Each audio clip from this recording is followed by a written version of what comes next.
del Colegio de Ingenieros de Venezuela presenta. A partir de este momento, todas las voces se unen en una sola señal.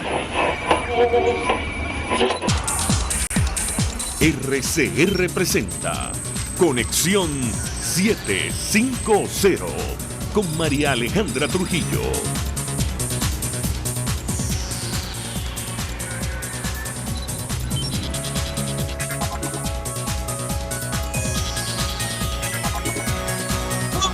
De Radio Caracas Radio, lo mejor de este jueves 5 de marzo del año 2020. Todo el equipo que trabaja para ustedes a partir de esta hora los saluda. En la producción, César Umbría, en los controles, Víctor Mejías, quien tendrá el inmenso placer de acompañarles, María Alejandra Trujillo. Variada y abundante información que compartir y analizar, como es costumbre, la tarde de hoy. El envío de agentes de las Fuerzas de Acciones Especiales a la esquina de su casa, denunció el presidente de la Asamblea Nacional y presidente encargado Juan Guaidó en redes sociales, y les pidió que no se presten a una aventura antes de la movilización convocada al Palacio Federal Legislativo el próximo 10 de marzo. Lo comentaremos, como es natural, durante la tarde de hoy.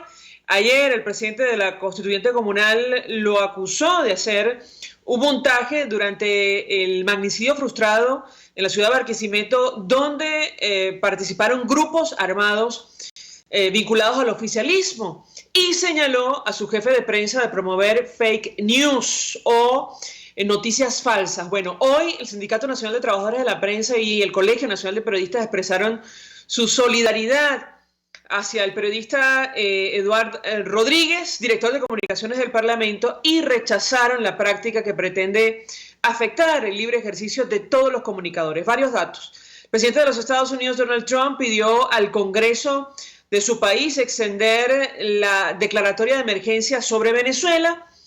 Además, un fondo con sede en Londres ofreció comprar, atención, los títulos de deuda venezolanos a precio de remate, según información que ha publicado la agencia Reuters. También hay que comentar que la Organización Mundial de la Salud denunció que el nivel de compromiso político y las acciones de algunos países no están a la altura de la amenaza que enfrentamos con el nuevo coronavirus. Y por último, bueno, un nuevo apagón dejó sin luz a buena parte del área metropolitana de Caracas. También hablaremos al respecto durante la tarde de hoy. Esto es Conexión 750, comenzamos.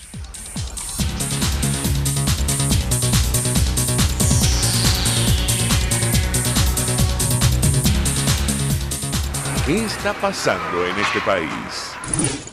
Y a propósito de lo que ha ocurrido el día de hoy en Caracas, que ha provocado el cierre de algunas estaciones de metro, otra vez las imágenes de ciudadanos caminando, buscando transporte para volver a casa o llegar simplemente a sus destinos, nuestro invitado ha dicho que lo que ha pasado con el sistema eléctrico en Venezuela fue absolutamente intencional. Se trata de Víctor Poleo, ex viceministro de Energía, ingeniero electricista, profesor de posgrado de Economía Petrolera de la Universidad Central de Venezuela. Como siempre, gracias por atendernos. Muy buenas tardes. Muy buenas tardes, María Alejandra. Gran saludo. Menciono fallas eléctricas en Caracas. Tal vez la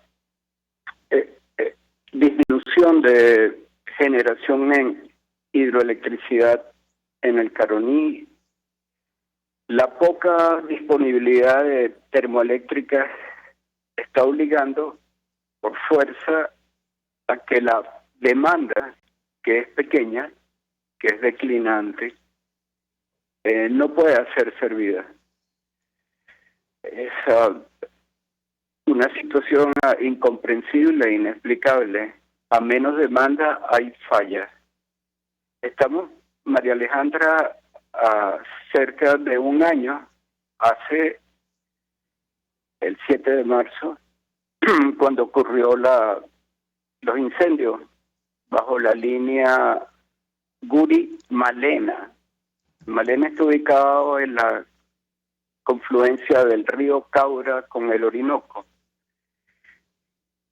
Es el trazado que lleva a San Jerónimo las tres grandes líneas de 765.000 voltios Los incendios se producen por no mantenimiento de los corredores eléctricos. Se producen incendios espontáneos, como así lo prueban a los ingenieros Aguilar y Portillo, utilizando fotografías satelitales de la NASA. Y estos incendios, el calor, las cenizas que ensucian los aisladores, provocan la salida de la línea y comienza entonces un apagón sin precedentes en Venezuela de casi 5 días, que luego replica el 25, 26, 27 de marzo. En el interín siguen ocurriendo apagones nacionales. De manera que en marzo del año pasado tuvimos cerca de 200 horas sin electricidad en el sistema eléctrico nacional. Habíamos comentado siempre, tú lo recuerdas, que esto es intencional. Es decir, la ruina del sistema eléctrico es una ruina provocada, es una ruina permitida.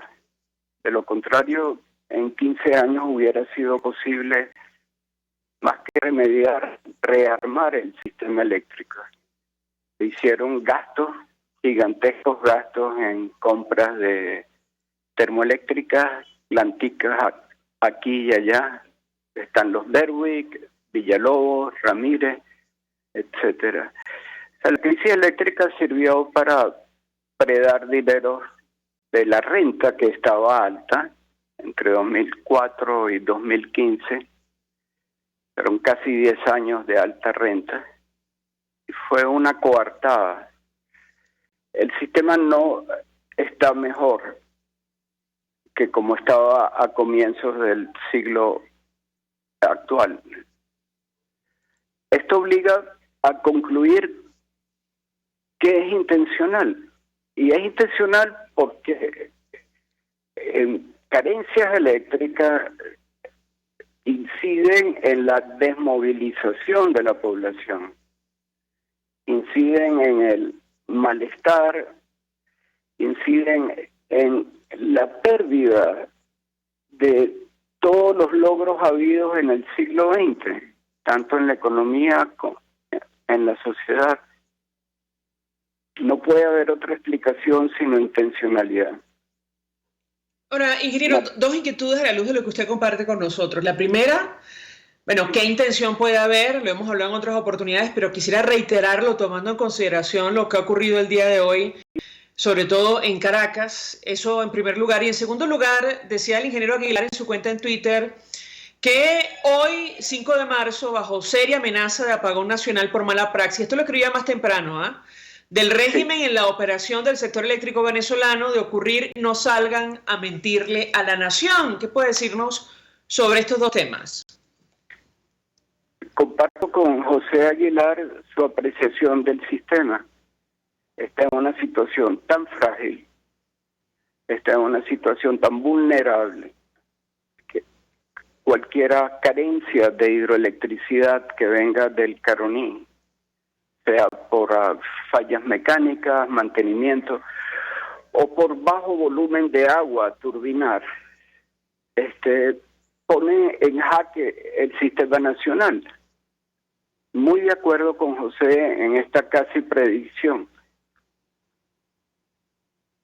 Y sobre la intencionalidad, ¿cuál sería, ingeniero, para provocar semejante desastre y, bueno, la pérdida de recursos de la nación, más allá de lo evidente? ¿Qué puede decirnos? Bueno, la nación ha perdido en costos económicos una cantidad considerable. Si medimos por el Producto Interno Bruto, que fuera de casi 300.000 millones de dólares en 2012 y actualmente está en 95. Hemos perdido 2/3 de la actividad económica. Ya es un costo alto, altísimo. Si lo vamos a medir por daños a la sociedad, los costos son infinitos. Son las muertes en quirófanos, incubadoras, en fin, es incontable el número de daños causados por esta intencional ruina del sistema eléctrico. Esto parece no importarle a Miraflores, y creo que muy poco van a hacer, si acaso algo intentan, para remediar o para cambiar la situación. Recuérdense que el sector eléctrico está en manos militares, casi que desde 2005. Fue primero el general Hipólito Izquierdo, el teniente Jessica Chacón, la general Mota Domínguez. Se fue agravando progresivamente la conducción del sector. No hay nada que esperar, ni en el despacho de cargas, ni en la operación de los despachos regionales, ni en generación, ni en transmisión. Finalmente, ingeniero, le preguntaría si esta situación se puede repetir en el futuro, si estamos en época de baja, de alta demanda, ¿qué puede decirnos? La demanda, te decía antes, ha caído. La demanda residencial es la que ha subido de 30 a casi 60. Es decir, quienes demandan electricidad en este momento en Venezuela son los usuarios residenciales. Son 4 bombillos por prender en las casas cuando hay electricidad. El otro 40%, que antes era 60%, y baja de 60 a 40, es un comercio venido a menos, industrias que ya han cerrado en el eje Maracay, Valencia, Puerto Cabello, fundamentalmente las grandes industrias de Guayana, que eran grandes demandantes, hierro, acero, aluminio. Entonces la estructura de los mercados cambió. El mercado nacional es un mercado de bombillos por prender, pero no de industrias de manufactura, de producción de bienes. Y aún así, caído en tamaño y cambiada la estructura a residencial dominante, está en peligro, está en jaque el sistema. Esto se refleja, por supuesto, en las fallas que tú registras en Caracas, pero que van a continuar como cotidianidad. Hasta que no haya un cambio político, no dejaremos de sufrir el viacrucis de carencias eléctricas. Ingeniero Víctor Poleo, 1.000.000 de gracias por atendernos, acompañarnos la tarde de hoy, expresando opinión, análisis acerca de este nuevo apagón que ha sufrido el área metropolitana de Caracas el día de hoy y que nos deja imágenes de los ciudadanos caminando hacia sus destinos luego del cierre de algunas estaciones del metro de Caracas. Víctor Poleo fue viceministro de Energía, es ingeniero electricista y profesor de posgrado de Economía Petrolera de la Universidad Central de Venezuela. A propósito del tema que nos ocupa, la agencia Reuters publicó un trabajo titulado Advierten riesgos de nuevo apagón nacional en Venezuela. Un grupo no gubernamental advirtió el jueves los riesgos de un nuevo apagón nacional ante la llegada de la temporada de sequía en Venezuela, donde en 2019 las fallas eléctricas sumaron 87.000, casi el doble que el año previo.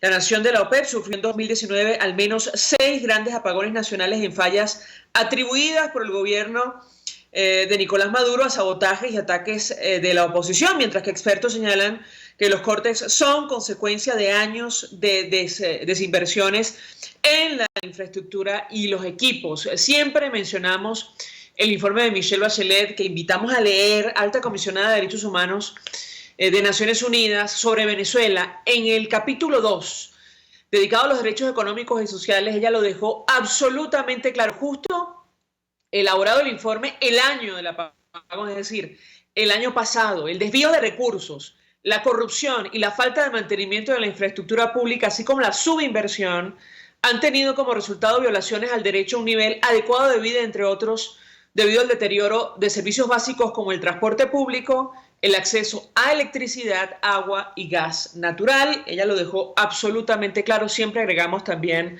telefonía básica, internet y telefonía celular. Vamos a la pausa. Al regreso venimos con más. Usted escucha Conexión 750 con María Alejandra Trujillo, solo por RCR 750 AM. Puede seguir nuestra programación a través de rcr.tv, la radio que se ve. Mensaje del ingeniero Kenick Navarro, presidente del FOMPRES CIB. Apreciado colega ingeniero, arquitecto y afín, el Fondo de Previsión Social del Colegio de Ingenieros de Venezuela, FOMPRES CIB, diseñó para la protección de tu salud el Sistema Integral de Previsión Social. El mismo tiene a tu disposición beneficios de la solvencia, asistencia primaria de salud, el plan de salud con coberturas de acceso VIP, todos estos planes pensando en la protección de tu familia. Para mayor información visita fomprescibe.net.be, Colegio de Ingenieros de Venezuela, construyendo futuro. Ávila Gallery, de la mano de su aliado comercial San Miguel Asociados Bienes Raíces, te invitan a la reapertura del Inca San Bernardino, el centro deportivo cultural por excelencia, aún con locales comerciales disponibles. Síguenos en Instagram por @SanMiguelAsociados888 en números o llámanos al 0414-127-4060. Ávila Gallery, tu centro de arte moderno. El poder de la comunicación en tus manos. Conexión 750 con María Alejandra Trujillo, solo por RCR 750 AM. Continuamos, amigos, en Conexión 750 y comentamos con ustedes al inicio la denuncia que hacía el presidente del Parlamento y presidente encargado Juan Guaidó en sus redes sociales con un video y fotografías incluido sobre la presencia de efectivos de las Fuerzas de Acciones Especiales. Este grupo que la propia Michelle Bachelet pidió disolver en nuestro país, señalado por ejecuciones extrajudiciales en Venezuela. Bueno, él escribía en su cuenta en Twitter: no se presten aventuras antes de la movilización convocada al Palacio Federal Legislativo el próximo 10 de marzo y recordaba lo ocurrido en la ciudad de Barquisimeto. Saben ustedes, el presidente de la Constituyente Comunal ha señalado al presidente del Parlamento, el presidente interino, de hacer un supuesto montaje con la participación de funcionarios del oficialismo que estaban armados. Nos acompaña Alfredo Ramos. Él fue alcalde de la ciudad de Barquisimeto, expreso político, dirigente de la causa R, estuvo en el medio de estos incidentes. Como siempre, 1.000.000 de gracias por atendernos. Muy buenas tardes. Buenas tardes, muchas gracias María Alejandra por esta nueva oportunidad que me da. Pues mucho interés de conocer un primer comentario de su parte acerca de lo que ha ocurrido la tarde de hoy, la presencia, que tiene que ver con la presencia de efectivos de las Fuerzas de Acciones Especiales a las afueras de la residencia del presidente del Parlamento y presidente encargado Juan Guaidó, luego de los hechos de Barquisimeto. ¿Qué puede decirnos? Bueno, todo lo que le ocurre al presidente Juan Guaidó, con toda la persecución que ha desatado el régimen de Nicolás Maduro, no solamente contra él, sino contra su familia, contra su entorno, tiene un objetivo claro de buscar quebrar la lucha tanto de él como del pueblo venezolano para lograr recuperar la libertad y tener democracia en Venezuela y un mejor porvenir para todos los venezolanos. Ha sido una constante, pues, esta persecución. Recordemos cuando el presidente encargado regresó de su extraordinaria y exitosa gira, cuando en Maiquetía grupos armados lo atacaron y lo agredieron. Lo ocurrido el sábado en Barquisimeto, donde estuve presente marchando con él, nosotros organizamos toda esta movilización en el transcurso de la semana. Ya llevamos varias semanas realizando movilizaciones de calle, de contacto directo con los sectores populares. Bueno, lo que pudimos ver fue horas de terror, de verdad que una cosa es la represión con bombas lacrimógenas o con perdigones, y otra cosa es ser atacado una manifestación en un sector popular de Barquisimeto con armas de fuego, que fue lo que ocurrió el sábado. O sea, con plomo parejo fue lo que ocurrió el pasado sábado, donde yo califico esto como un atentado en contra de la integridad física de la vida de Juan Guaidó. Los autores intelectuales está clarísimo quiénes son.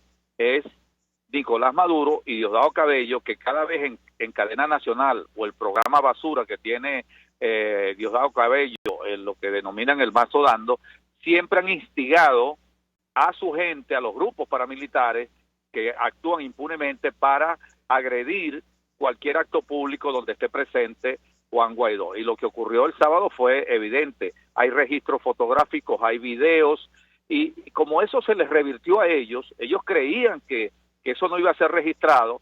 Pues bien, como se les revirtió, tiene una condena internacional donde el Grupo de Lima, la Unión Europea, los Estados Unidos, todos los países democráticos y libres del mundo se han pronunciado en contra de esa agresión, de ese ataque y esa emboscada y atentado que se realizó contra Juan Guaidó y la población. Ahora ellos tratan de revertir eso, bueno, sacando falsos positivos, porque los que están sacando falsos positivos son ellos.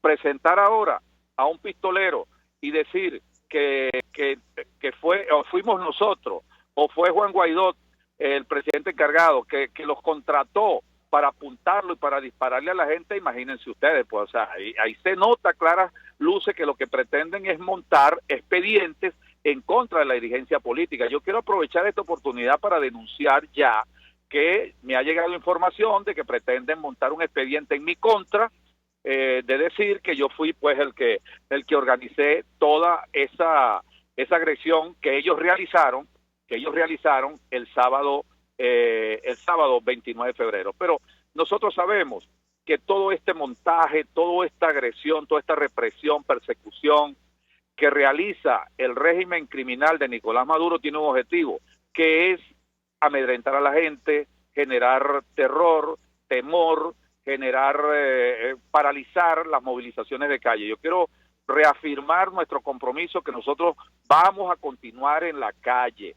Estamos haciendo movilizaciones el próximo sábado, nuevamente vamos a la parroquia Juan de Villegas y vamos a continuar en esta lucha haciéndole un llamado a la gente para que participe el próximo 10 de marzo a la convocatoria que ha realizado el presidente Juan Guaidó, las organizaciones sindicales, gremiales, ONG, todo el pueblo, para que el día martes 10 de marzo acompañemos al presidente Juan Guaidó a esta movilización, no solamente en Caracas, sino en todo el territorio nacional. Varias inquietudes le traslado a Alfredo Ramos. En primer lugar, si conoce a este señor Climaco Medina, alias el Caracas, que dice el equipo de Nicolás Maduro fue el contratado para accionar su arma contra la manifestación en Barquisimeto. Eso en primer lugar. Y en segundo lugar, ¿por qué no mencionan a el presidente de Mercabar y a un concejal del PSUV entre las personas que estaban allí en motocicletas acechando a la movilización? ¿Qué puede decirnos sobre estos dos temas?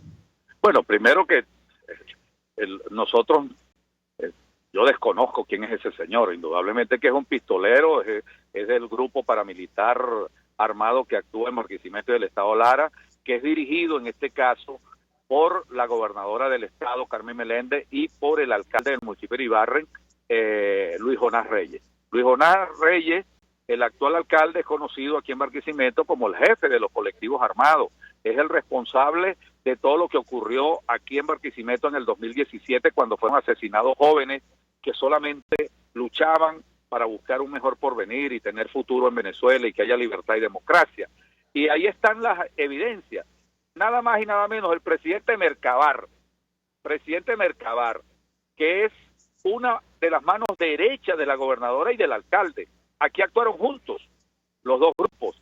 Ahí están todos los funcionarios de la alcaldía y la gobernación, que son los que estaban en las motos, los que estaban en las esquinas, porque eso fue una emboscada de verdad cobarde, fue un acto de cobardía del régimen de la tiranía de Nicolás Maduro, lo que realizaron el pasado sábado. Entonces, nosotros y el mundo entero sabe que los responsables de la agresión, los responsables directos de esta emboscada y de este atentado contra Juan Guaidó y la población, es Nicolás Maduro y Diosdado Cabello. Mira, ahí fue atracado, asaltado, amenazado hogares de los barrios La Paz, el barrio Ruiz Pineda, la Municipal y Cerritos Blancos, que fue el recorrido que nosotros realizamos.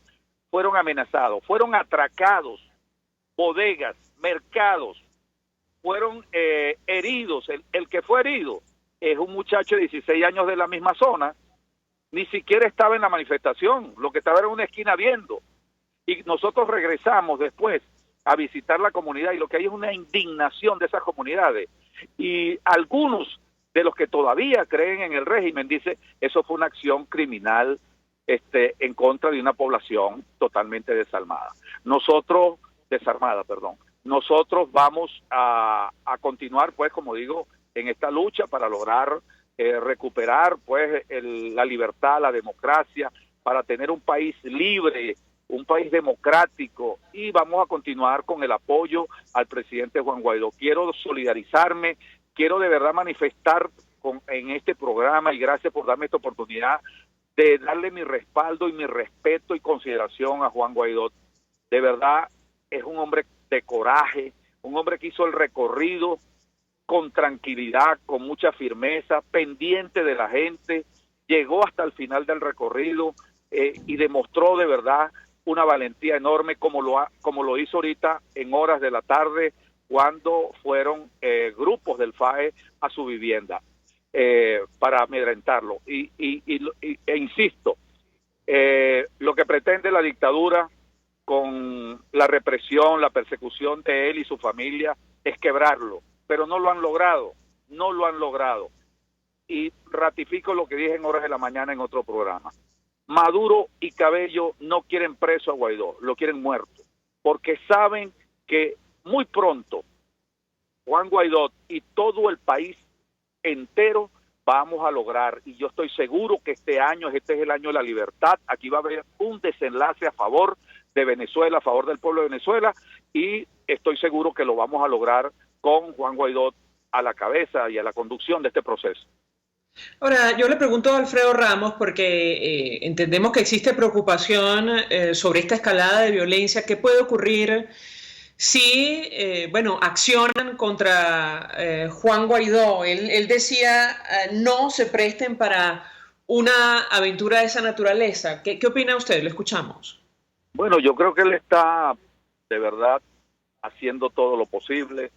Es un demócrata, carta cabal, ha realizado todas las opciones y reuniendo todas las capacidades para lograr una salida en Venezuela, que significa la culminación del régimen tiránico de Nicolás Maduro y la convocatoria a unas elecciones presidenciales libres, democráticas, justas, con un nuevo Consejo Nacional Electoral, con condiciones, con garantías, con observación internacional, y por supuesto donde los millones de venezolanos puedan ejercer su derecho al voto. Esa es la línea que se ha trazado tanto la comunidad internacional como el propio Juan Guaidó. Por supuesto, para la tiranía el voto es rebeldía, el voto es una manifestación que seguramente para ellos significa el término de su mandato oprobioso que han ejercido corruptamente durante todo este tiempo, durante los 20 o 21 años que están al frente acá en Venezuela del poder, que asaltaron poder y lo usurpan en este momento. Y por eso van a insistir amenazándolo, van a insistir por todas las vías de ver cómo lo apartan del camino. Pero ahí hay un pueblo, aquí está un pueblo dispuesto a dar todo. Sabemos pues que hemos tenido contratiempos, ha sido una dura lucha porque no estamos enfrentando cualquier dictadura clásica de la que se conocía en otros tiempos, como la dictadura de Argentina, Chile, Uruguay, incluso la propia venezolana. Esta es una dictadura de delincuentes, estamos enfrentando una corporación criminal vinculada al narcotráfico, al terrorismo, pero nosotros vamos a continuar de verdad para devolverle la libertad y la democracia a los venezolanos, cueste lo que cueste. Ahí nosotros vamos a continuar hasta recuperar Venezuela. Finalmente, usted decía que estaba seguro de un desenlace. Sin embargo, da la impresión que justamente hay un sector que acompaña a Nicolás Maduro que no tiene la más mínima intención de contarse ni de medirse, que hace justamente uso de las armas para impedir cualquier actividad en el marco del orden democrático en nuestro país. Yo le pedí un comentario al respecto, insisto, ante ese grupo que no va a permitir, no va a facilitar una salida electoral, un cambio político en nuestro país. Lo escuchamos. Bueno, yo confío mucho también, no solamente en las capacidades y la movilización del pueblo venezolano. Yo creo que hay una comunidad internacional muy, pero muy pendiente e interesada en que Venezuela se resuelva el problema. Las sanciones han dado sus efectos, sobre todo para la cúpula de la tiranía. Yo creo que vienen mucho más sanciones, más duras, en contra del régimen, en contra de toda esta mafia que se ha enquistado en Venezuela. Yo creo que combinando toda esta movilización de calle, todo el apoyo internacional e incluso con la participación de un sector de la Fuerza Armada, que yo insisto, hay un descontento enorme en la Fuerza Armada. Los militares venezolanos, los que están presos, han sufrido en carne propia la tortura como política de Estado del régimen de Nicolás Maduro. Ahí hay un descontento enorme. Sabemos pues que Venezuela es un territorio invadido por el G2 cubano, por 25.000 cubanos, por rusos, por iraníes, por terroristas y la guerrilla colombiana. Sin embargo, pues la comunidad internacional va a seguir presionando, como también yo estoy seguro que en algún momento ese sector institucional de la Fuerza Armada que quiera recuperar Venezuela, que está en contra de la dictadura de Nicolás Maduro, se va a pronunciar y vamos a recuperar nuestra democracia y nuestra libertad, aún con ese sector que no quiere ninguna solución en Venezuela, que es lo que pretende seguir saqueando a Venezuela. Pero, como digo, los ojos del mundo, los ojos de todos los venezolanos y, por supuesto, todos esos sectores que en Venezuela queremos vivir en democracia, vivir libre, vamos a continuar luchando hasta lograr recuperar la libertad y la democracia en Venezuela. La libertad no es un regalo de nadie, eso no es un regalo ni de militares, ni de jueces, ni de políticos. La libertad es algo intrínseco en la persona, en el ser humano. Yo estoy seguro que, y por supuesto, como dicen, es un regalo que Dios nos dio, y aquí en Venezuela no hay límite de tiempo para lograr recuperar la libertad y la democracia, y ese es el llamado que yo quiero hacerle al pueblo venezolano, que sigamos marchando, no importa el tiempo que sea, pero seguir en esta lucha, en la calle, y el próximo día es acompañar a Juan Guaidó en esta movilización que él está convocando. Alfredo Ramos, gracias por atendernos, acompañarnos estos minutos. Fue alcalde del municipio de Ibarren, es decir, de la ciudad de Barquisimeto, en el estado Lara. Fue preso político, dirigente de la causa R. Estuvo en el marco de esta movilización que terminó a tiros directamente por acción de grupos oficialistas, expresando opinión acerca de este incidente, calificado como magnicidio frustrado por la Asamblea Nacional, y lo que ha pasado hoy en la residencia del presidente del Parlamento y presidente encargado Juan Guaidó, los señalamientos del equipo de Nicolás Maduro y todo de cara a la movilización que se ha convocado para el próximo 10 de marzo a la sede del Palacio Federal Legislativo en Caracas. Vamos a la pausa, al regreso venimos con más. Estás en sintonía de Conexión 750, solo por RCR 750 AM. Sintonícenos a través de Periscope, @RCR750, la radio que se ve. Mensaje del ingeniero José Peraza, tesorero del FOMPRES CIB. Estimado colega ingeniero, arquitecto y profesional afín, el Colegio de Ingenieros de Venezuela y el Fondo de Previsión Social, preocupado por la salud de tu familia, ha diseñado un sistema de salud integral que coloca a tu disposición y que contiene asistencia primaria de salud, ambulancia, hospitalización, cirugía, oftalmología, dermatología, fisioterapia, psicología, odontología, farmacia y funerario. Para mayor información, visítanos a nuestros portales cib.net.be, fomprescib.net.be, Colegio de Ingenieros de Venezuela, construyendo futuro. ¿Te imaginas unos deliciosos y súper cremosos helados libres de azúcar, libres de lácteos, libres de huevos, libres de gluten, libres de culpas? Te lo tengo. Heladería Vegan Fruit lo hizo posible y aptos para todo tipo de personas. Los heladitos Vegan Fruit los encuentras en los mejores supermercados y tiendas de delicateces. Síguelos en las redes. @heladería Vegan Fruit. Amor vegano y cremoso. RCR 750 AM, porque lo bueno une.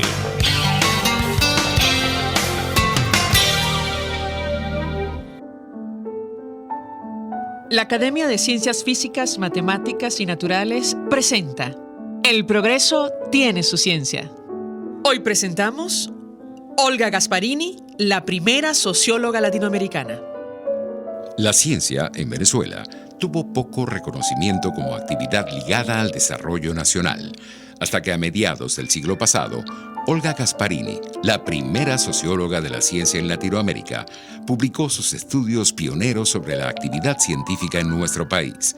En aquel entonces, la ciencia era considerada en Venezuela como una tarea rara, llevada a cabo por seres extraños en recintos cerrados, que solo incumbían a los propios científicos.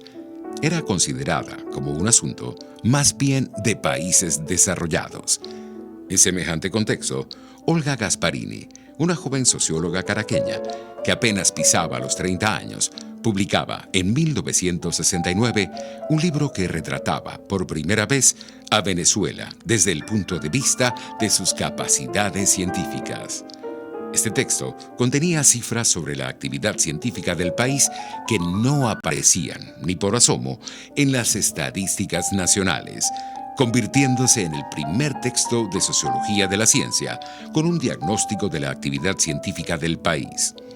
Así, Olga Gasparini abrió el camino al estudio de la ciencia como un fenómeno social, tema que no solo era competencia de químicos, físicos o biólogos, sino también de economistas, antropólogos y sociólogos.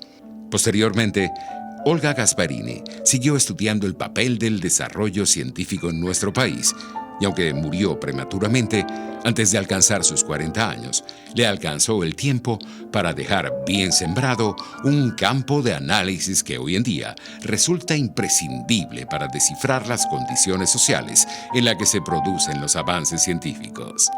El progreso tiene su ciencia. La Academia de Ciencias Físicas, Matemáticas y Naturales presentó El progreso tiene su ciencia. RCR 750 AM, porque lo bueno une. María Alejandra Trujillo te acompaña en Conexión 750, solo por RCR 750 AM. Claro y raspado. Continuamos, amigos, en Conexión 750, y a propósito del coronavirus, ha tenido un impacto durísimo en la economía mundial, tanto que el Fondo Monetario Internacional ha recalculado sus proyecciones para este año 2020. Algunos datos, por ejemplo, en el sector de las líneas aéreas, el impacto podría alcanzar hasta 100.000 millones de dólares. La bolsa en Brasil caía el día de hoy, producto de la confirmación de un cuarto caso del nuevo coronavirus. Se trata de una niña de 13 años que llegó de Italia, según un comunicado oficial. Y para hablar acerca de este tema, el impacto que tiene para nuestro país, incluso el llamado que ha hecho la OMS, saludamos a Jesús Cacique. Él es economista. Como siempre, 1.000.000 de gracias por atendernos. Muy buenas tardes. Buenas tardes, Mariale, un honor y gracias por la invitación a tu programa y recibe mis respetos. Un gusto conversar con nuestro invitado. Yo le pedí una primera valoración acerca de las cifras gruesas que ya se conocen sobre el impacto inicial, el impacto económico de este nuevo coronavirus y el alcance que esto podría tener para una economía, como la nuestra. ¿Qué puede decirnos? Sí, efectivamente China recortó entre 0,5 y 0,8% el crecimiento del PIB, del Producto Interno Bruto para el año 2020, del 6,6% alrededor va a ajustarse a 5,6, 5,7% el crecimiento en China, producto del coronavirus. Recuerda que en el 2003 hubo también el producto de la enfermedad del SARS en China, pero China en el año 2003 representaba el 3% del Producto Interno Bruto mundial. Actualmente el latigazo es mucho más fuerte porque China representa el 17% del Producto Interno Bruto mundial, ¿no? O sea que el impacto es más fuerte. El coletazo aún, gracias a Dios, que no ha llegado a Venezuela, pero el recorte que está haciendo en promedio las regiones es entre 0,5 y casi lo mismo que China, y otros países que dependen más del comercio de China están prácticamente recortando el 1% del Producto Interno Bruto. El Fondo Monetario Internacional estima la caída de Venezuela para este año del 10%. Yo creo que si con el efecto del coronavirus es que va a depender también del tiempo y la duración de esta enfermedad.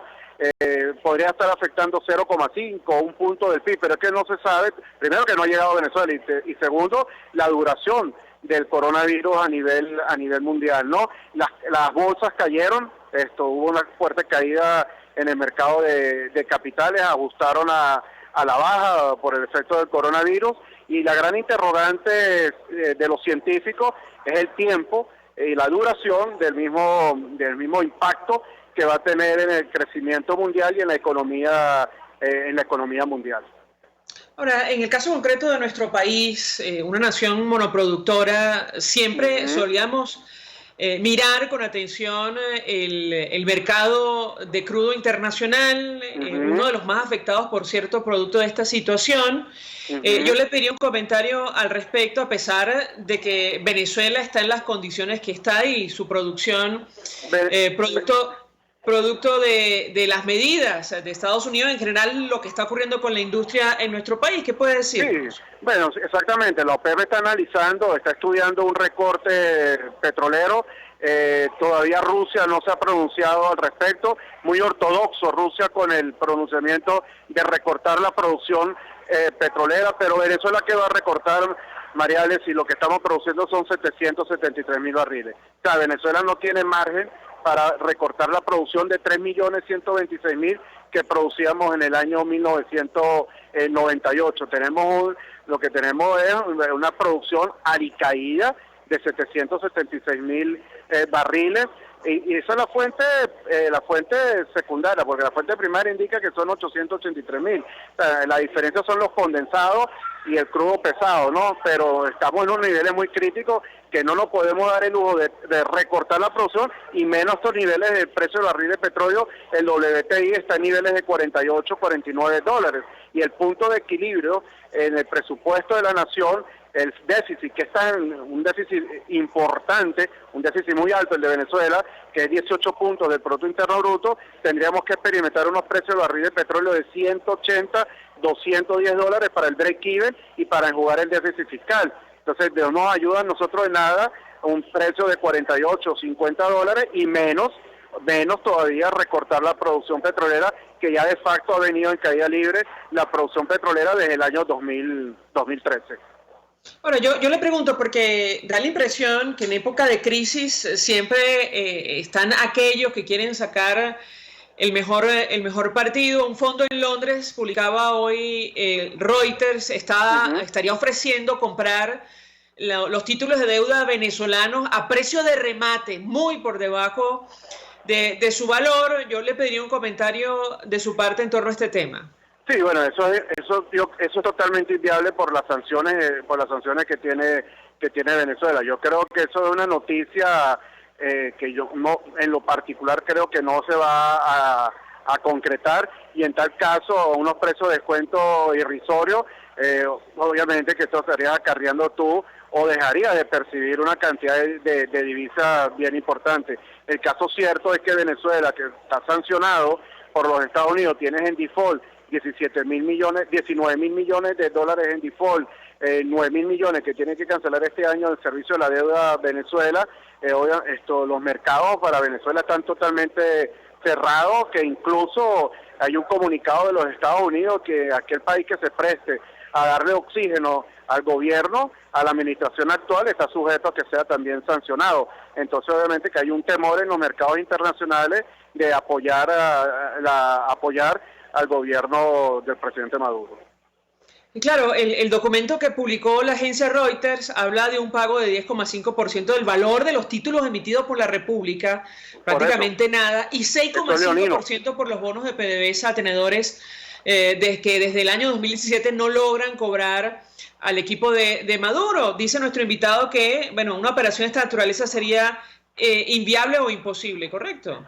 Sí, no, bueno, es que un 10,5%, imagínate, eso sería un jukebox, un bono basura, estarías pagando el 10% del valor nominal. ¿Qué le genera eso de caja al gobierno? O sea, no le va a generar nada de caja, y tampoco yo creo que los acreedores vayan a acarrear unas pérdidas tan significativas y tan importantes en los bonos de PDVSA, que por cierto todos están en default, menos el 2020, que el gobierno ha venido honrando los compromisos, pero ya el gobierno de Estados Unidos alertó que los activos de Citgo, que son los que están en garantía con el 2020, están protegidos por los Estados Unidos y no pueden ejecutarlo, en ningún momento no pueden embargar los activos hasta al menos al mes de marzo, que el mes de marzo que se vence esta prórroga que estableció el gobierno de Trump. Bueno, yo tengo que preguntarle en la práctica si llega a confirmarse, como probablemente va a ocurrir a la luz de lo que está pasando en otros países de América Latina, la llegada de este nuevo coronavirus a nuestro país. ¿Qué impacto podría tener internamente para la economía si tomamos como referencia los antecedentes, lo que ha pasado en China, en Italia y otras naciones que, bueno, tienen que lidiar con esta nueva enfermedad? ¿Lo escuchamos? Bueno, si llega, obviamente va a tener un impacto en el Producto Interno Bruto. Es muy difícil efectuar cálculos al respecto porque está la variable duración, no se sabe cuánto va a durar. La gran pregunta es si estamos preparados o no para el coronavirus y para poder de alguna forma u otra mitigar este tipo de enfermedad, ¿no? De lo que está atravesando el resto del mundo. En términos de gasto, en términos de dólares, es imposible poderlo determinar porque no sabemos cuántas serían las personas afectadas, ¿no? Pero bueno, tenemos que estar alerta, seguir todos los procedimientos al respecto de medidas higiénicas para minimizar el efecto del coronavirus.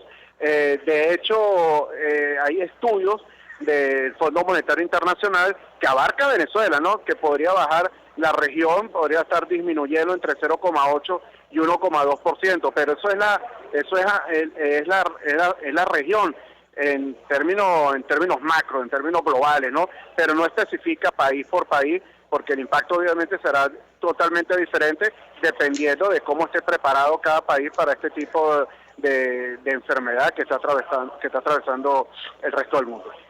Claro, queremos suponer que, tomando en consideración que la situación crítica del sistema de salud venezolano está en conocimiento de la OMS, en llegado el caso, pues se activaría algún tipo de protocolo para facilitar la llegada de ayuda humanitaria, ahora sí, para hacer frente a esta situación. Ahora, yo le pregunto porque he escuchado algunos programas de corte económico referirse a este nuevo coronavirus como el cisne negro. Estamos hablando de 50.000 millones solo en el área de manufactura de China, cerca de 100.000 millones de dólares a nivel mundial. En el caso de las aerolíneas, y así suma y sigue. Yo le pediría un comentario de su parte en torno a este tema. Sí, la Organización Mundial de la Salud tampoco, las cifras también las tenemos trancadas en Venezuela, no tenemos data al respecto, ¿no? En términos de tamaño del Producto Interno Bruto, estamos a nivel macro, ¿no? Son 2 puntos, como te dije, ¿no? Máximo, ¿no? Dependiendo del tamaño de la economía. Recuerda que en Venezuela el tamaño de la economía, según el Fondo Monetario Internacional, son 62 mil millones de dólares.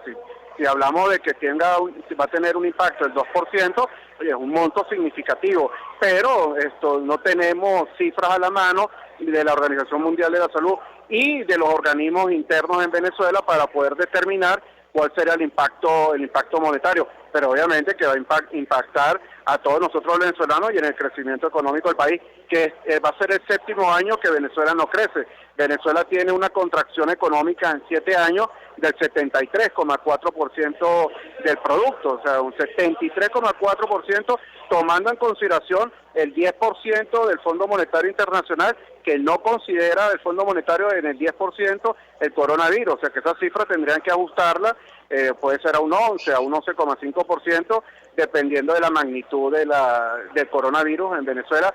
Si es que, bueno, ojalá Dios quiera no llegue, pero bueno, ese sería más o menos el impacto a corto plazo. Ahora, si se extiende a mediano plazo, estamos hablando a 4, 5, 6 meses, bueno, obviamente que va a tener el impacto y el latigazo sería mayor.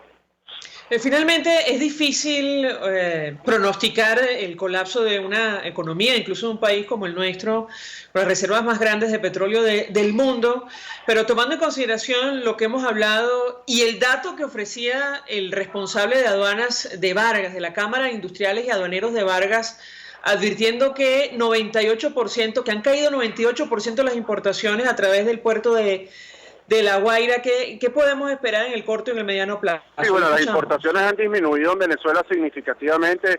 El gran importador es el sector público, pero con unos niveles de importación que están a niveles del año 2004, 2005. En Venezuela las importaciones se desplomaron, el ingreso petrolero obviamente que tiene un impacto muy fuerte, y el sector privado, como dijo el representante de La Guaira, porque bueno, que es el Estado Vargas, que los venezolanos siempre tenemos la costumbre de decir Estado Vargas, pero bueno, el Estado de La Guaira, y no es únicamente La Guaira, sino también Puerto Cabello, etcétera. Los ingresos y las importaciones se han desplomado, significativamente, y por eso es que los agentes económicos buscan alternativas ante esta crisis, como por ejemplo el de establecer empresas o bodegones para surfear la hiperinflación que está atravesando Venezuela. O sea que Venezuela, más allá de reactivar el aparato productivo, se ha convertido en una economía de puerto, pero una economía de puerto muy golpeada. Estos 2.600 millones de dólares son las importaciones en el primer trimestre del año 2019, porque el Banco Central de Venezuela trancó las cifras, no ha publicado el resto del año 2019, pero estamos en unos mínimos históricos, producto de la caída de las exportaciones petroleras y de la producción, que el precio del petróleo no ayuda en ningún momento el ingreso petrolero, porque las cantidades que estamos produciendo son exiguas, como te acabo de indicar, 733.000 barriles diarios. Entonces, no hay crédito, el crédito está cerrado en la banca, únicamente funciona el USC, la unidad de valor de crédito comercial, que son créditos indexados, pero a través de la banca pública, porque la banca privada, los créditos, ¿verdad?, indexados en dólares están prácticamente cerrados, ¿no? Entonces, la situación macroeconómica de Venezuela, en lo fiscal, en lo cambiario, en lo monetario y en lo petrolero, es una combinación muy adversa para la economía en el país. Jesús Cacique, gracias por atendernos, acompañarnos estos minutos, economista, expresando opinión y análisis acerca del impacto económico de este nuevo coronavirus. En el caso concreto de Brasil, la bolsa caía un día más, producto de la confirmación de un cuarto caso de esta enfermedad. Lo decíamos, se trata de una niña de 13 años que llegó de Italia, según comunicado oficial de las autoridades en ese país. Vamos a la pausa y al regreso venimos con más. Escuchamos Conexión 750, solo por RCR 750 AM. Puedes seguirnos en nuestras redes sociales. En Twitter, @RCR750, la radio que se ve. Mensaje del ingeniero José Peraza, tesorero del FOMPRES CIB. Estimado colega ingeniero, arquitecto y profesional afín, el Colegio de Ingenieros de Venezuela y el Fondo de Previsión Social, preocupado por la salud de tu familia, ha diseñado un sistema de salud integral que coloca a tu disposición y que contiene asistencia primaria de salud, ambulancia, hospitalización, cirugía, oftalmología, dermatología, fisioterapia, psicología, odontología, farmacia y funerario. Para mayor información, visítanos a nuestros portales cib.net.be, FOMPRESCIB.net.be, Colegio de Ingenieros de Venezuela, construyendo futuro. Benjamin Franklin, político, científico e inventor estadounidense. El amor a la libertad hace al ser humano indomable y a las naciones invencibles. El poder de la comunicación en tus manos. Conexión 750 con María Alejandra Trujillo, solo por RCR 750 AM. Continuamos, amigos, en Conexión 750, al cierre de información a propósito de Brasil. Bueno, el gobierno de ese país decidió retirar a varios diplomáticos y funcionarios representaciones en Venezuela. Esto lo había anunciado hace algunos días la agencia Bloomberg, pero comparto con ustedes detalles de esta decisión. El gobierno brasileño tomó la determinación de destituir a buena parte de su cuerpo diplomático en Venezuela, 4 diplomáticos y 11 funcionarios distribuidos entre la Embajada y el Consulado General en Caracas, el Consulado en Ciudad Guayana y el Viceconsulado en Santa Elena de Guairén, cerca de la frontera con Brasil. Y esto formaría parte de las medidas para presionar a Venezuela, el cerco diplomático, y conseguir con ello una transición a la democracia, según lo publicó en su momento, insistimos, la agencia Bloomberg. Nosotros nos despedimos y lo hacemos a nombre de Javier Estares en la dirección general de la estación, en la gerencia de producción Willy Charcaya, en la producción César Umbría, en los controles Víctor Mejías, quien tuvo el inmenso placer de acompañarles, María Alejandra Trujillo.